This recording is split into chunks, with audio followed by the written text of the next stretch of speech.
کون سے دین پر عمل کریں، کس کے پیچھے چلیں؟ کوئی مولوی کیا کہتا ہے، کوئی مولوی کیا کہتا ہے، دیوبندی کچھ کہتے ہیں، بریلوی کچھ کہتے ہیں، اہل حدیث کچھ کہتے ہیں، جماعت اسلامی والے کچھ کہتے ہیں، حنفی یہ کہتے ہیں، شافعی یہ کہتے ہیں، مالکی، یعنی ہم کس کے پیچھے چلیں؟ عام طور پہ ہم لوگ کہہ دیتے ہیں کس کی بات مانیں کس کی نہ مانیں۔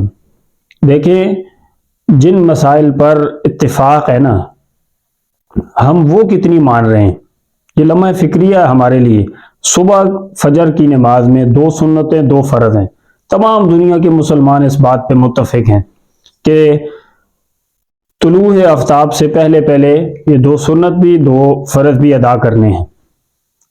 ہم کتنا اس پہ عمل کرتے ہیں؟ ظہر کے 4 فرض ہیں، عصر کے 4 فرض ہیں، مغرب کے 3 ہیں، عشاء کے 4 ہیں، یعنی پوری دنیا کے علماء وہ اس بات پہ متفق ہیں، تمام دنیا کے علماء، پوری امت اس بات پہ متفق ہے کہ 30 روزے جو ہیں وہ رمضان المبارک کے رکھنے ہیں۔ کوئی یہ نہیں کہتا کہ روزے جو ہیں آپ ربیع الاول میں، محرم میں، افلام میں، کسی اور مہینے میں رکھیں، نہیں، ساری دنیا کے مسلمان کہتے ہیں کہ زکوٰۃ کتنی ہے؟ 2.5% دینی ہے۔ کوئی عالم آپ کو یہ نہیں کہے گا کہ 5% دینی ہے، یا کوئی یہ نہیں کہے گا کہ 1.5% دینی ہے، نہیں، یعنی اس بات پہ تو پورے کے سارے علماء متفق ہیں۔ تو جن مسائل میں جو مسائل مختلف ہی ہیں، آپ اس کے پیچھے چلے ہی نہیں، ان میں آپ کا جو چیز چاہے، جس مسلک پہ آپ جانا چاہیں جا سکتے ہیں، لیکن جن پہ اتفاق ہے، پوری امت کا اتفاق ہے، اس پہ عمل کرنا ضروری ہے ہمارے لیے۔ دیکھیں، تمام دنیا کے علماء یہ کہتے ہیں شراب حرام ہے، زنا حرام ہے، سود کھانا حرام ہے، رشوت لینا حرام ہے۔ یہ اب کون سا مولوی کہتا ہے کہ آپ رشوت لیں؟ کون سا مولوی کہتا ہے کہ آپ سود کھائیں؟ کوئی بھی نہیں کہتا۔ افسوس کا مقام ہے کہ آج کل نام سود ہی ہوتا ہے، لیکن اس کو ہم نے نیا نام دے دیا ہے، جدید نام دے دیا ہے، طرح طرح کی اسکیمیں ہم نے شروع کر دی ہیں، اور پھر افسوس کا مقام ہے پھر وہاں ہم قرآن اندازیاں کرتے ہیں، اور قرآن اندازی پر ہم کیا کرتے ہیں؟ پھر عمرے کے ٹکٹ جاری کر دیتے ہیں، لوگ عمرے پہ جا رہے ہیں۔ اب یہ کتنی بڑی جس کی بنیاد ہی حرام کام سے ہو رہی ہے، وہ چاہے آپ بھلے پھر نیکی کا کام آگے جا کے کریں اس حرام کے پیسوں سے، اس میں تو کوئی برکت نہیں آئے گی۔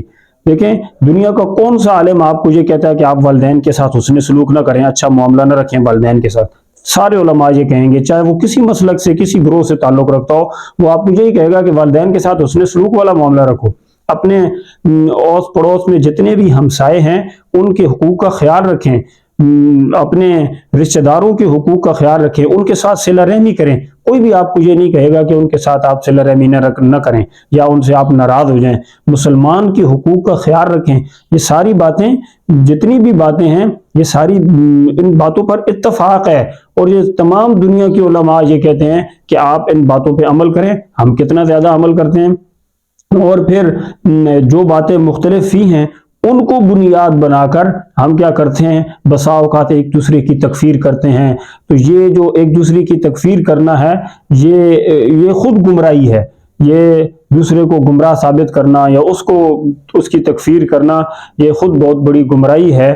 اللہ رب العالمین ہمیں ان گمراہیوں سے بچنے کی توفیق عطا فرمائے، اور جن مسائل پر امت متفق ہے پہلے آپ اس میں عمل کریں، پھر جن مسائل میں، جن معاملات میں راستے مختلف ہی ہیں، پھر آپ اس پہ جس پہ چاہے آپ عمل کر سکتے ہیں۔ اللہ عمل کی توفیق عطا فرمائے۔